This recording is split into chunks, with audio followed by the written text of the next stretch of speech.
Sud Radio, les clés d'une vie, Jacques Pessis. Les clés d'une vie, celle de mon invité. En 6 décennies de carrière, vous avez énormément travaillé pour faire rimer région avec union. À vos yeux comme à vos oreilles, la reconnaissance de la musique bretonne a été beaucoup plus importante que la galette que vous pouviez en tirer. Bonjour Alan Stivell. Bonjour. Alors vous étiez venu tout au début des clés d'une vie et on vous retrouve aujourd'hui pour vos 6 décennies de carrière, un cap important. Et le principe de l'émission, vous le savez, c'est d'évoquer votre parcours à travers des dates clés. Et la dernière date, ce sera bien sûr les 6 décennies de carrière. Mais j'ai trouvé d'autres éléments pour raconter votre parcours comme la première fois dans les clés d'une vie. Notamment le 16 janvier 1957, je crois que vous avez 13 ans et c'est votre première Olympia dans un musicorama. Oui, je suis en première partie de Lynn Renaud. À l'époque, il y avait beaucoup d'artistes dans cette première partie. Je crois qu'il y avait Jean Pia, mais j'avais que 13 ans parce qu'on m'avait découvert dans un. Je m'étais retrouvé à un club de poètes près de la Contrescarpe et puis quelqu'un était venu me trouver d'Europe 1.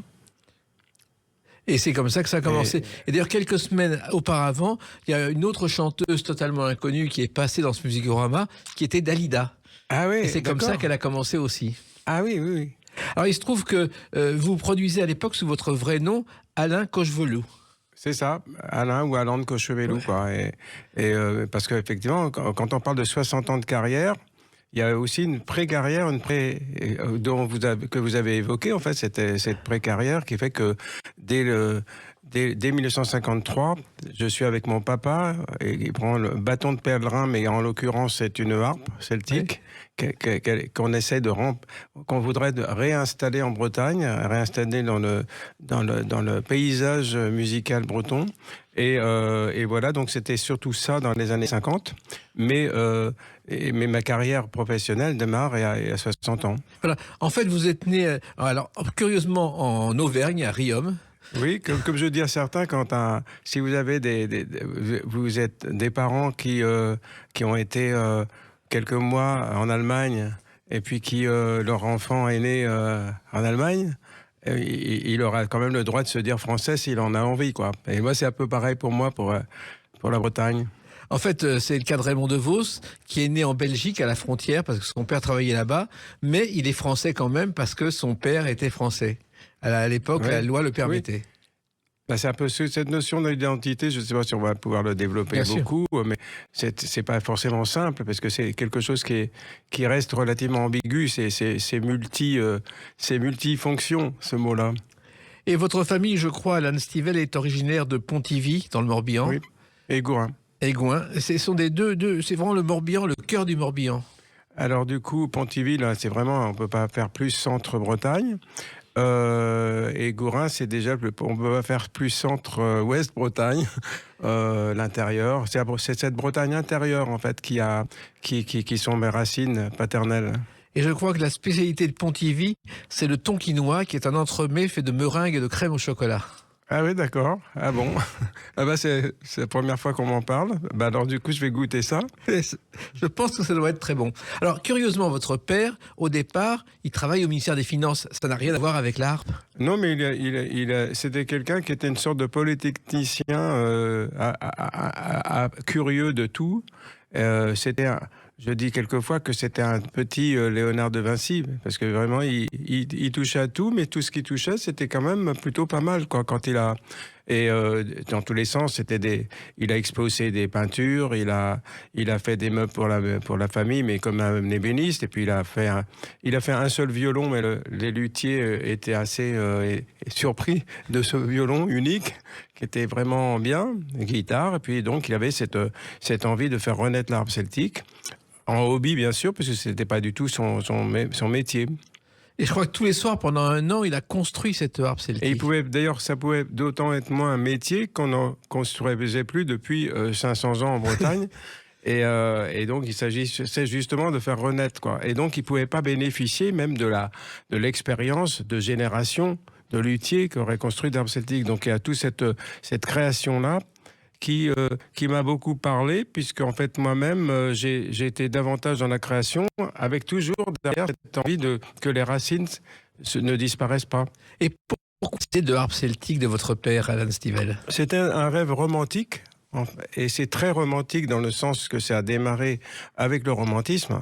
On est vraiment vers 1800, quelque part par là, 1800, et la période où les romantiques parlent d'Ossian en Écosse, Macpherson, et commencent à faire des poèmes barbares dans lesquels on commence à avoir des fois des genres de harpes bizarres à la place d'une lyre.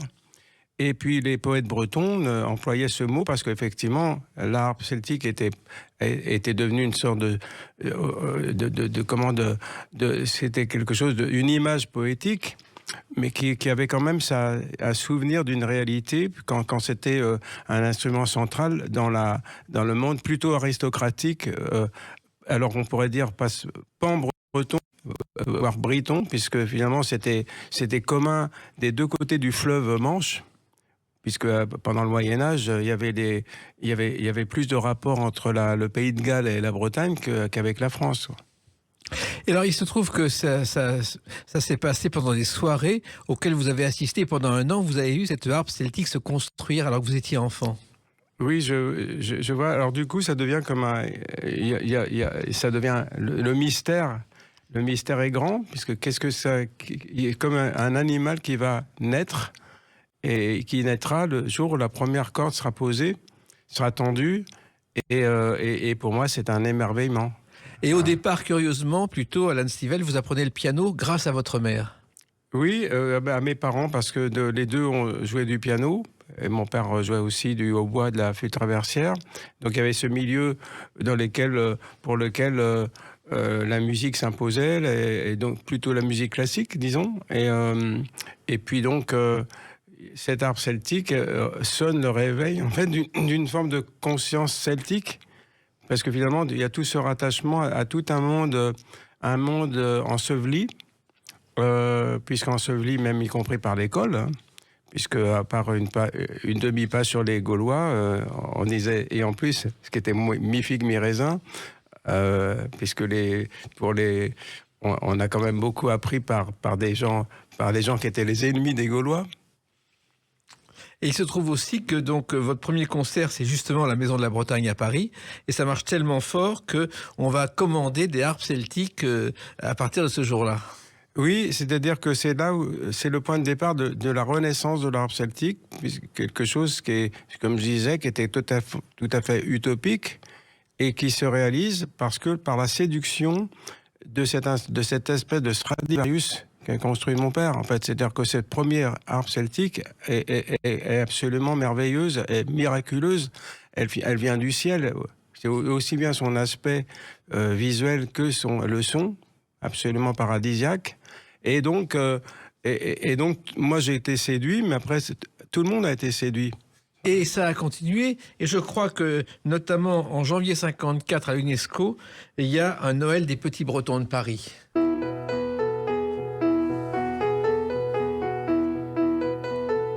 Et c'est vrai que le Noël, on ne le sait pas beaucoup, en Bretagne, c'est une tradition très importante, Alan Stivell. Oui, effectivement, il y a le tréfonds de la culture, cette espèce de vieux souvenir qui n'arrête pas qui remonte si loin en Bretagne, dans le monde celtique, qui monte même d'avant l'arrivée des Celtes. Mais ce souvenir-là, il est toujours absolument présent. Donc, il y a bien sûr Noël, qui s'additionne au solstice d'hiver, qui est quelque chose d'important. Juste la parenthèse, c'est que chez les anciens Celtes, c'était pas le solstice, c'était pas le plus important. C'était plutôt le milieu de saison. Et pourquoi il y a le 1er novembre, par exemple, devenu Halloween ou Samhain, qui est une des dates les plus importantes de l'année.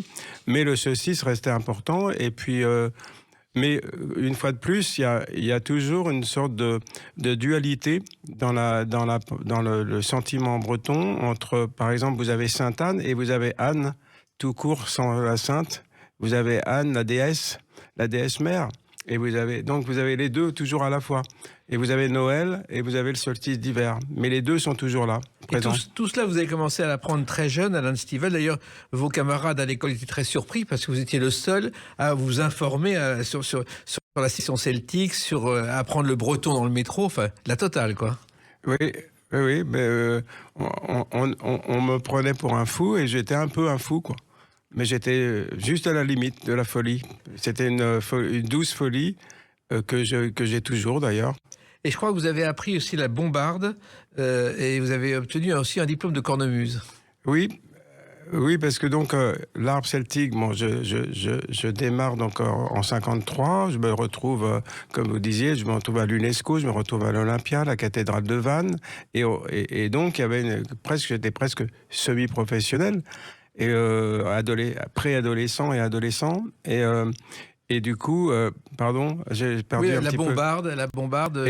Mais très vite après, je commence la flûte irlandaise, je commence la bombarde. Et ce qui permet justement d'entrer, j'entre vraiment en avant vers. C'est plus seulement la mythologie celtique, c'est des choses qui ne touchent plus tellement le sol, mais c'est des choses plus, je vais pas dire terre à terre, mais c'est la musique, la musique, comment dire ça, la musique vécue des Bretons de la campagne jusqu'à ces années-là, en fait, principalement. Hein. Et il se trouve que la bombarde a une particularité, je crois que c'est un instrument avec 6 trous. Et Peyo, il y a 6 trous dans la bombarde apparemment. 6, il y a quand même la... Ouais, mais il y a 6 trous. Oui, il y a quand même 7, attends. Moi, j'ai vu il y a la sous-tonique. Ouais. Il y a la sous-tonique, donc ça fait 7. Parce que je sais qu'un jour, Peyo, créateur des Schtroumpfs, a vu une bombarde, il y avait 6 trous, et c'est comme ça qu'il a créé la flûte à 6 trous, parce qu'il a vu la flûte à 6 Schtroumpfs avec la création des Schtroumpfs. C'est pas vrai. Si. Il doit en exister un 6 trous, mais il y a toujours la sous-tonique quand même en plus. Eh ben, celle de 6 trous a servi à créer les Schtroumpfs, vous voyez. D'accord. Mais alors, la bombarde, là encore une fois, il y a toujours... tout est toujours sur 2 plans, en fait. Parce que il y a ce plan tradition rurale bretonne, et il y a aussi déjà la création, la modernité, parce que ça fait partie aussi de la musique de Bagad, qui est une musique qui s'est développée après la guerre. Et donc moi je suis entré, bien sûr il y a ce côté harpe celtique, mais le côté bagad et cette musique traditionnelle ou issue de la tradition et modernisée, c'est déjà le point de départ. Alors, un point de départ aussi important, c'est vos concerts. Et j'ai trouvé une date qui est liée un peu à Sud Radio, le 28 février 1970. A tout de suite sur Sud Radio avec Alan Stivell. Sud Radio, les clés d'une vie, Jacques Pessis. Sud Radio, les clés d'une vie, mon invité Alan Stivell, 6 décennies de carrière qu'on célèbre aujourd'hui. 28 février 70. Alors, j'ai choisi ce concert parce que c'est un concert à Toulouse, à la salle du Tour. Toulouse est une ville chère à Sud Radio, puisque on est né là-bas. Et je crois que ce concert, c'est la résultante de 10 ans de travail, parce que ça a commencé doucement, votre carrière. Je crois que l'important, ça a été aussi le départ, le rock'n'roll a compté. Oui, à la fin des années 50, 57, 58, le rock'n'roll, en gros, arrive en France. Et pour moi, il y a une sorte de fraîcheur, alors qu'il y avait des génies qui avaient chanté avant, hors du rock'n'roll, bien entendu. Mais ce rock'n'roll, il y avait quelque chose de simplement nouveau, donc quelque chose qu'une jeune génération pouvait ressentir comme lui appartenant davantage que ce qui appartenait aux générations d'avant. Hein. Il n'y a rien que cet aspect-là, mais il y a aussi qu'il y avait un rapprochement, on pourrait dire ethnomusicologique, entre la musique américaine et la musique celtique, en fait, qui est une évidence pour l'Irlande et l'Écosse, un peu moins pour d'autres, pour la Bretagne, mais qui est une réalité, quoi. Et vous commencez à vous produire à Paris quelques années plus tard. Je crois qu'en janvier 66, il y a les Houtnanis de Lionel Rochman qui existent et que vous êtes invité dans ces Houtnanis. Oui, c'est-à-dire je suis à Sancier, en fac, et puis je vois les affiches des Houtnanis, des soirées chantées au Centre américain, boulevard Raspail. Et puis, où tout le monde peut venir à condition de chanter. Tout le monde peut venir chanter une chanson, amateur, un professionnel qui veut venir gratuitement chanter sa chanson a le droit de le faire. Et du coup, moi, c'était quelque chose d'absolument miraculeux, puisque moi qui étais un grand timide, et en plus de ça, avec l'appréhension, sans être parano, quand même, j'aurais eu pas mal de portes fermées dans les cabarets parisiens, arrivant en disant je chante principalement en breton et je m'accompagne d'une harpe qu'on a ressortie des fagots du Moyen-Âge. Qu'est-ce qui sait, c'est quoi ce Gus-là et du coup, l'accent américain me permet d'arriver avec ma harpe et puis de constater que l'ensemble chant et harpe est quelque chose de séduisant pour le public étudiant franco-américain. Et ce soir-là, je crois qu'il y a Claude Lemel qui est sur scène aussi. Oui. Alors, il se trouve qu'il y a une anecdote, c'est-à-dire qu'il y a aussi un spectateur dans la salle qui est Joe Dassin, qui débute, qui cherche un auteur et qui va prendre contact avec Claude Lemel. Et c'est comme ça que leur collaboration va naître. Oui, mais il y a énormément de choses qui se sont passées là. Hein. Ça paraît étonnant parce que tout le monde ne parle pas des hootenannies du centre américain. Et pourtant, beaucoup de monde est passé par là. Il y a la maman de John Baez a été une fidèle spectatrice. Et puis, il y avait des gens donc, qui venaient notamment de Radio France. Et puis, et d'ailleurs, c'est là que je suis invité par Luc Berrimont, une émission sur la poésie. Et tout mon métier a pu se développer à partir de là. Voilà. Et d'ailleurs, Claude Lemel a fait une tournée avec vous à ses débuts. Oui. Il y a eu plusieurs tournées qu'on appelait Hoot Clubs, avec une sorte de projection plus allégée des hootenannies à 4, avec Steve Waring, John Wright pour certains concerts. Et puis, et moi, ça a été alors pareil, c'était le pied à l'étrier, puisque j'ai été invité, j'ai pu chanter moi-même en solo ici et là. Mais ça m'a fait vraiment... Lionel Rochman m'a permis, en fait, aussi de développer, de développer la scène, tout simplement. Et puis, il y a eu les Moody Blues qui vous ont repéré aussi. Oui, parce que là, j'étais... alors, je vais pas parler des concurrents sans arrêt, quoi, mais j'étais au Pop Club de José Arthur, oui. Et puis il y avait les Moody Blues, qui était le numéro 1 mondial, le groupe le plus populaire à l'époque, qui m'écoute, qui me bise plusieurs fois, et qui m'invite au Queen Elizabeth Hall à Londres pour leur concert du mois de juin 68. Donc chez moi, chez les gens, il y a mai 68, c'est moi aussi, et puis aussi juin 68. Et puis votre premier disque, curieusement, est en français. Avec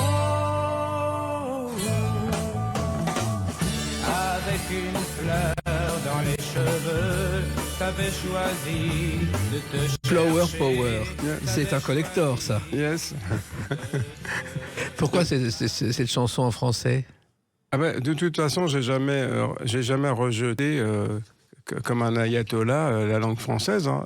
C'est simplement qu'il se trouve que la langue bretonne a quelque chose de presque plus... je veux dire, c'est quand même pas téléphoné, mais c'est quelque chose de plus évident avec sur la musique en fait que je fais.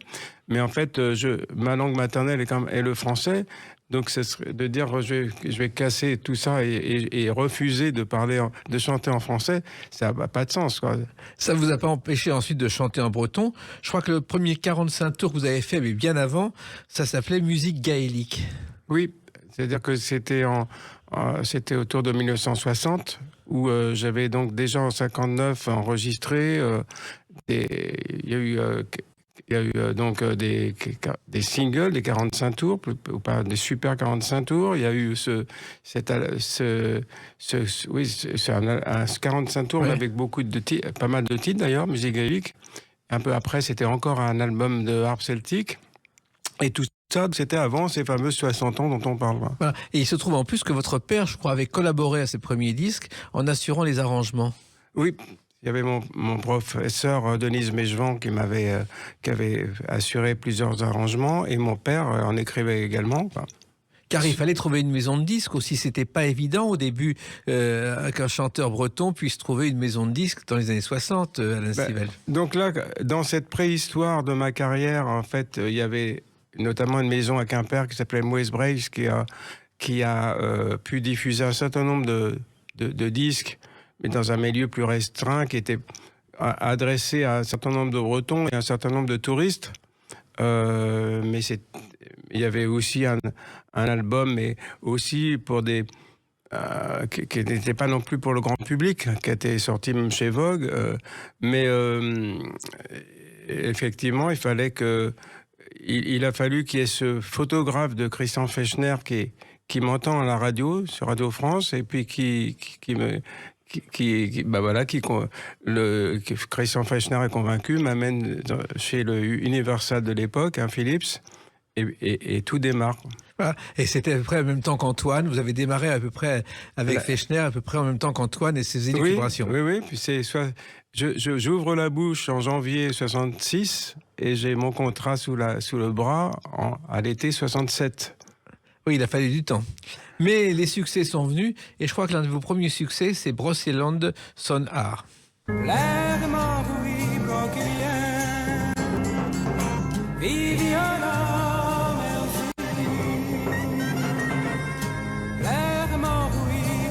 Là, il s'est passé quelque chose. Là, le public a découvert Alan Stivell. Alors, c'est le moment aussi où j'obtiens carte blanche, donc en janvier 70, dans le label. Et c'est Gérard Davoust, d'ailleurs, qui me donne cette liberté-là. Parce que, en fait, moi, ce qui m'intéressait, c'était de faire vraiment absolument tout en pleine liberté et d'avoir le sentiment d'être en liberté totale. Comme si j'étais mon propre producteur, mon propre directeur artistique. C'est ce qui s'est passé. Et là, à ce moment-là, ça n'a plus été ces espèces de petits essais comme ce qu'on a entendu à un moment, mais c'était de la musique vraiment à 100% comme j'avais envie de l'entendre, quoi. Et Brocéliande, en plus, c'est une légende. On ne sait pas très bien ce que c'est. Oui, mais ça demande d'ailleurs à rester un petit peu hors de l'espace et du temps, et même si on situe géographiquement, mais Brocéliande, près de Ploërmel, près de Paimpont, aujourd'hui, il y a la forêt. C'est cette forêt mythique, en fait, qui est en fait cette forêt de la Bretagne intérieure, l'Argoat. Hein. Mais il y a aussi, surtout, que ce lien avec... géographique aussi avec les îles britanniques, avec le Pays de Galles, la Cornouaille, et puis aussi quelque chose qui n'est pas du tout terre à terre, quoi, qui est relié à déjà une mythologie, à une spiritualité celtique. Donc il y a un aspect un peu philosophique qui est en contraste total avec l'autre titre du single, qui lui c'est Chanson à boire. Oui, et j'aime bien d'ailleurs montrer deux aspects totalement qui ont l'air opposés. Et quelqu'un qui s'est sans doute inspiré aussi de vous, c'est quand Kaamelott a été créé. Kaamelott qui a une web-série sur Brocéliande, justement. Oui, Kaamelott, c'est effectivement, de toute façon, cette influence-là du monde celtique, c'est quelque chose d'absolument, c'est presque dominant dans l'ensemble de l'Occident, en fait. Exactement. Et on l'oublie d'ailleurs parfois, quoi, parce que d'où vient tout ça? Ça vient quand même des petits Bretons parlant dans ce langage qui était traité de patois à un moment, et qui était source d'une poésie qui avec la poésie occitane, les troubadours, les deux qui ont dominé l'Europe du Moyen-Âge. Autre date importante dans votre parcours, le 17 octobre 1989. A tout de suite sur Sud Radio avec Alan Stivell. Sud Radio, les clés d'une vie, Jacques Pessis. Sud Radio, les clés d'une vie, mon invité Alan Stivell, 60 ans de carrière qu'on évoque, on va en parler un peu plus tout à l'heure. Mais dans votre parcours tout à fait anormal et extraordinaire, il y a le 17 octobre 1989, la sortie de ce duo.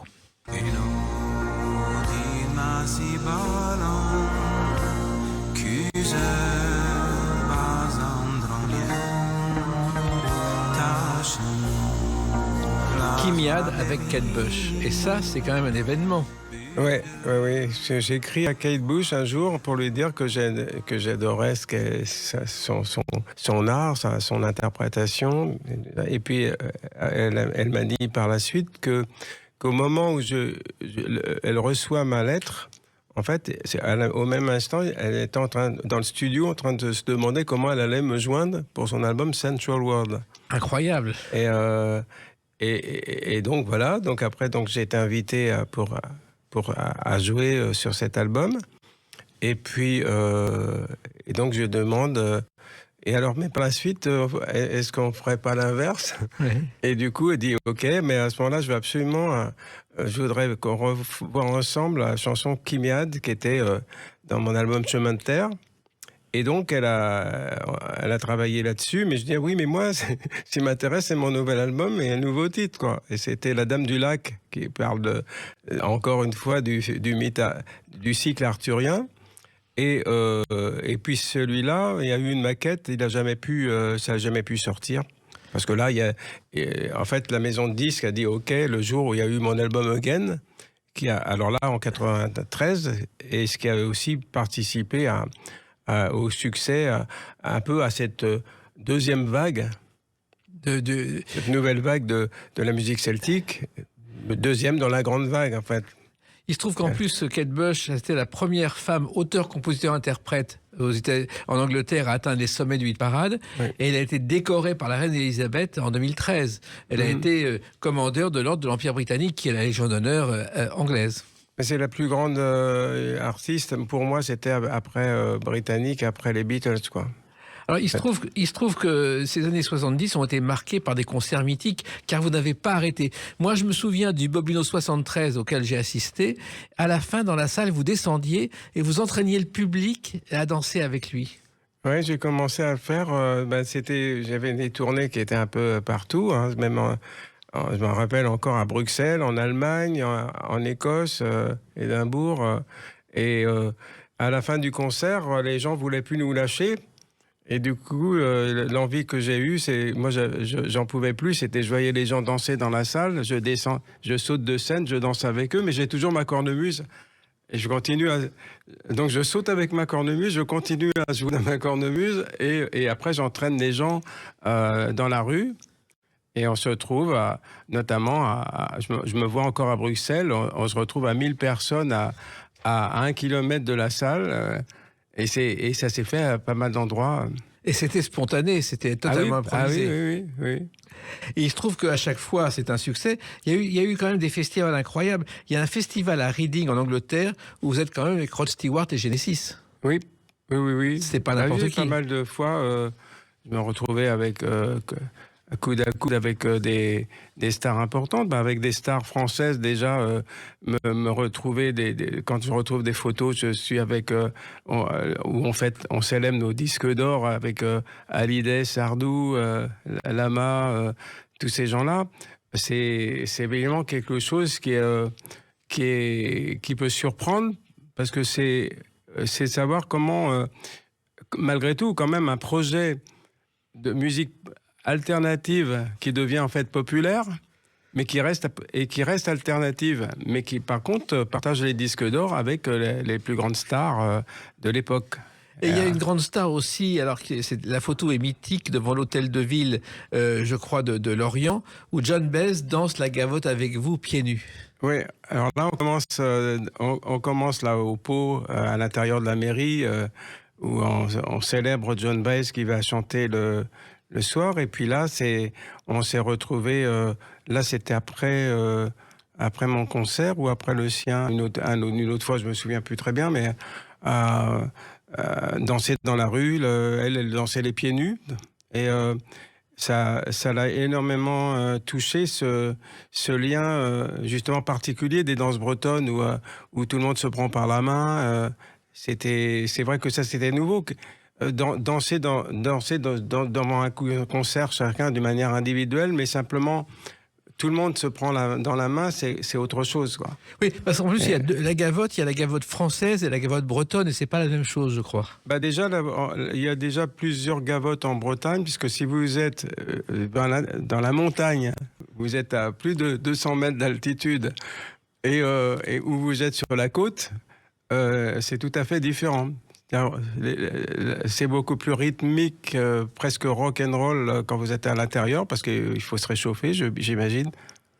Et il se trouve aussi que John Baez, donc cette photo a été faite, elle ne la connaissait pas, et lorsqu'elle est revenue en 2016, on lui a offert encadrer cette photo où elle danse devant la mairie. Elle ne l'avait jamais vue avant. Ah oui. Et le maire lui a offert. Et puis il y a aussi un duo qui a marqué votre parcours avec Angelo Branduardi. Terre, mon père, m'avait fait misère de faire la femme d'un enfant presque vert. Je crois que c'est dans le grand échiquier, le vrai, pas celui d'aujourd'hui, celui de la chancelle. Celui d'aujourd'hui n'a rien à voir, hélas. Et vous chantez avec Angelo Branduardi. C'est venu comment, ça? C'était assez amusant parce que lui-même m'avait fait l'honneur de me trouver que j'étais son parrain avec Bob Dylan. Oui. Et, alors c'est plutôt pas mal. Hein. Et moi, ça m'a beaucoup encouragé. Et de l'autre, c'était amusant, c'était le fait que presque à la même époque, il a démarré après moi. Il est démarré un peu dans la foulée, un peu de tout ce mouvement qui a pu se développer. En fait, quand à l'époque, on aurait appelé ça progressive folk. Et puis donc, il a été fanat de ça. Puis il s'est mis à développer sa propre musique, ses propres chansons, un petit peu dans cette même mouvance. Et alors, ce qui était assez amusant, c'est que au même moment, moi, j'étais devenu très très populaire en Italie.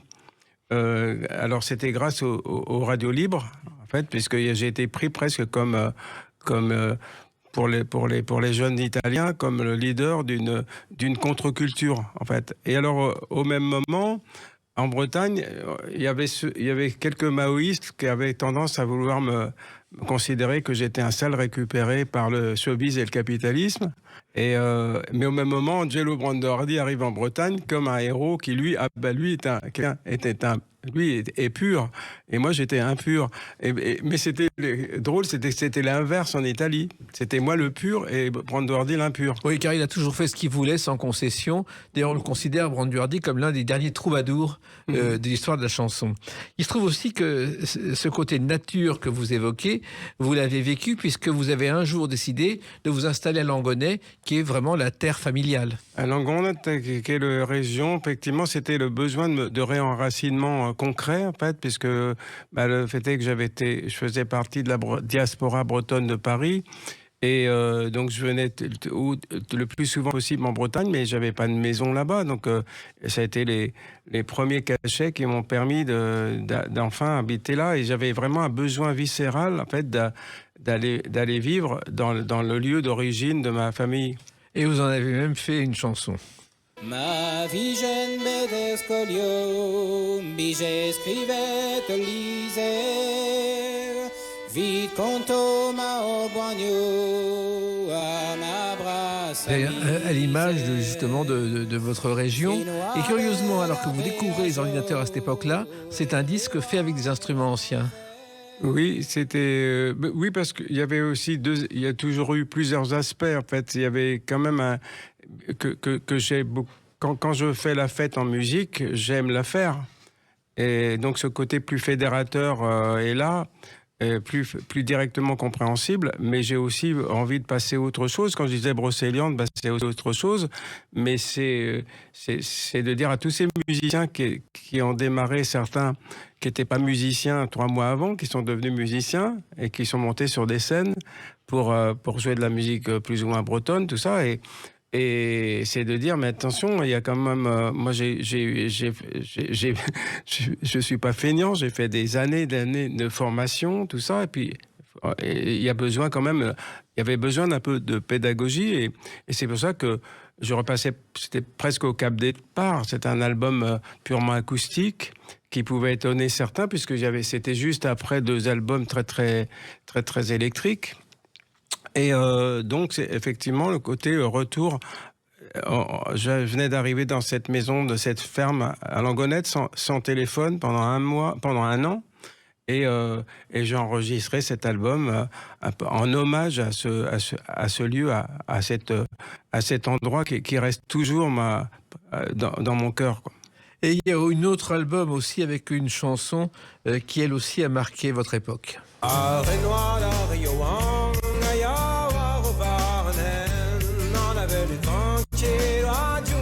Back to Braise, qui vous a rapporté, je crois, un jambon de 15 kilos. Oui, c'était Franck Darcel, le pauvre, qui est disparu donc il y a maintenant à peu près 1 an. On a d'ailleurs...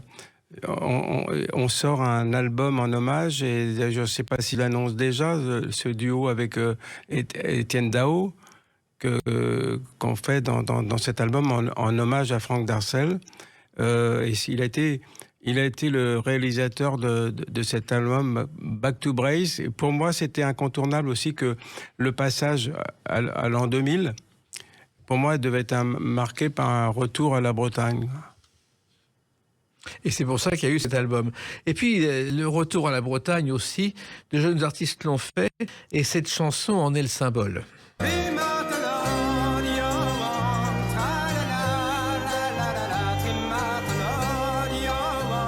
Et cette chanson, tout le monde l'a découvert, et la nouvelle génération l'a découvert grâce à Nolwenn Leroy. Oui. C'est étonnant, cette histoire aussi.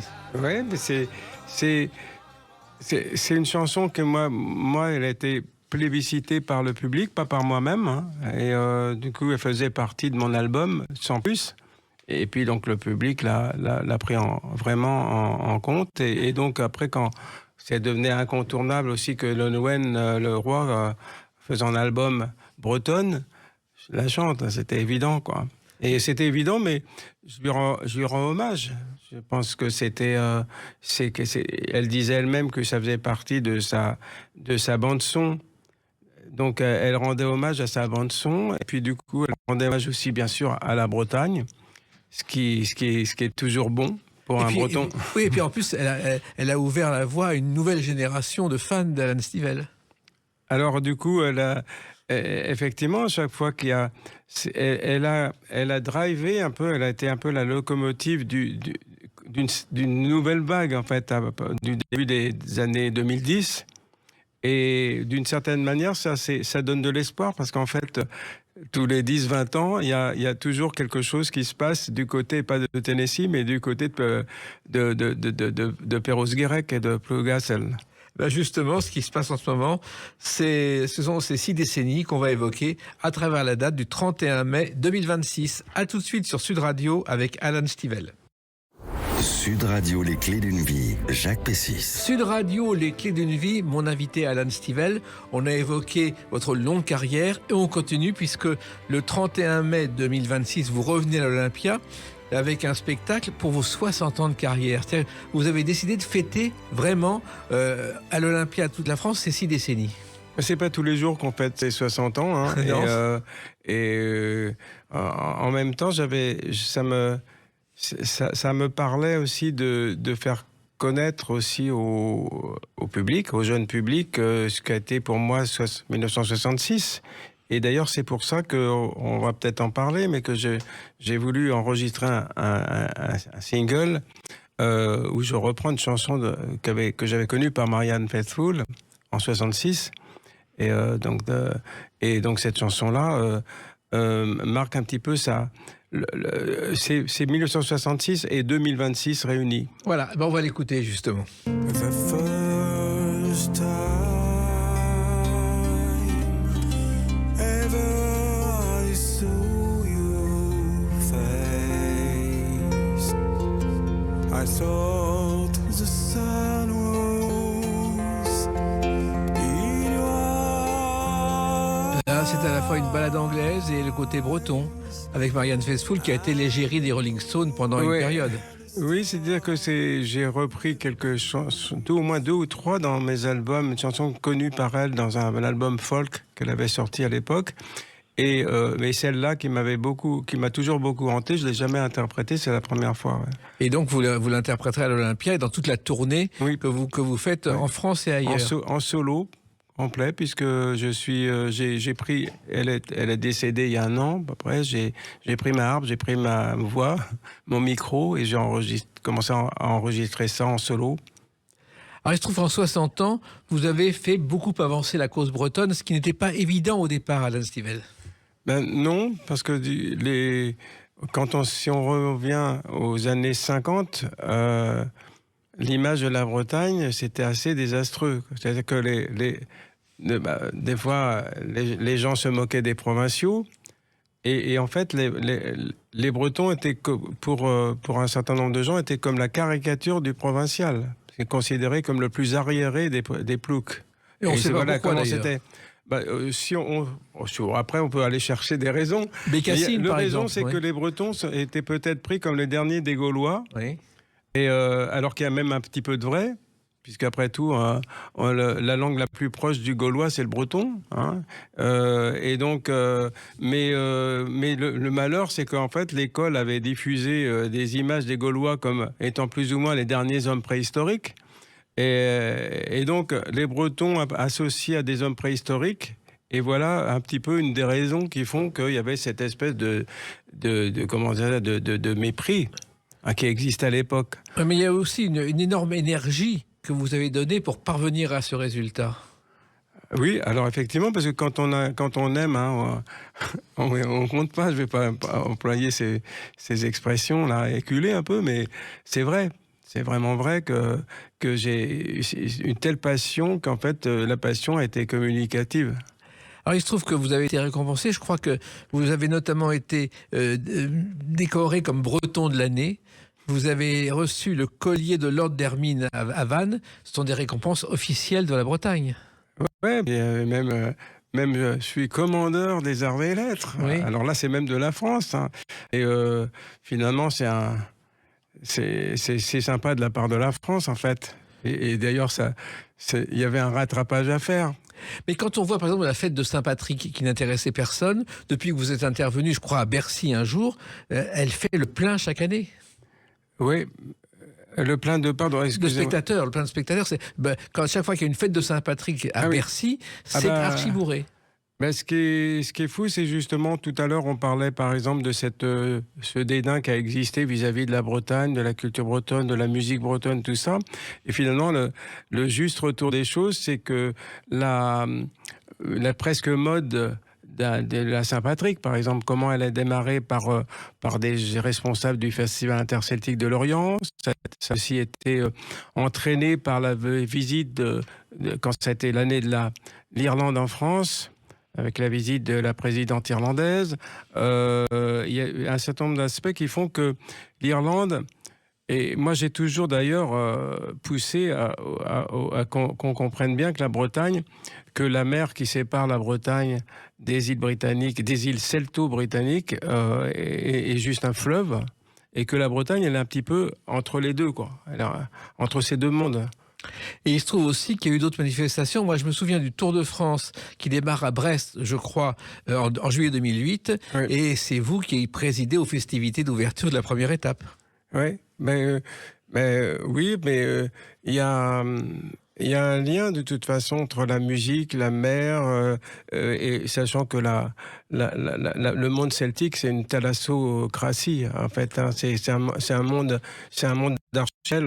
Mais le Tour de France, en plus, ça n'a rien à voir au départ. Alors le Tour de France, là, c'est... sauf justement, il y a une célébration à faire encore interceltique l'année prochaine, parce qu'il va démarrer, je crois, d'Écosse. C'est ça. Et alors, je sais que l'année où vous avez ouvert les festivités, c'est Carlos Sastre qui a gagné le Tour de France. En fait, il l'a théoriquement gagné 3 fois, car il a été deuxième en 2002 et 2004, et Lance Armstrong était premier. Lance Armstrong a été complètement éliminé pour cause de dopage, mais on n'a quand même pas donné la victoire à Carlos Sastre. C'est assez particulier. Et puis, il y a aussi la finale de la Coupe de France de football entre Guingamp et Rennes. Là aussi, ça a été un grand moment pour vous. Ah oui, mais pendant la première partie, j'étais en train de me demander comment je pourrais arriver au centre du stade sans avoir d'autorisation. Car rien n'était organisé. Non, c'était pas prévu. Et j'ai réussi, en fait, finalement, me retrouver à la fin à la fin du match, en fait, sur la pelouse et entonner l'hymne breton, le Brogose, et 80 000 personnes en chœur on l'a reprise avec moi, et c'est un souvenir absolument fabuleux, quoi. Jamais je me suis amusé à ce point-là, quoi. Mais il fallait passer encore, c'était pas évident. Pardon ? Il fallait oui, effectivement. Quand on veut vraiment. Hein. Les services de sécurité n'ont rien dit. Oui. Et je rappelle que Guingamp a gagné par 2-1 contre Rennes ce jour-là. Et puis, il y a aussi des moments très forts. Et il y a un moment fort, je crois, aussi au stade du Moustoir, lorsque la symphonie celtique a été exécutée par 300 musiciens.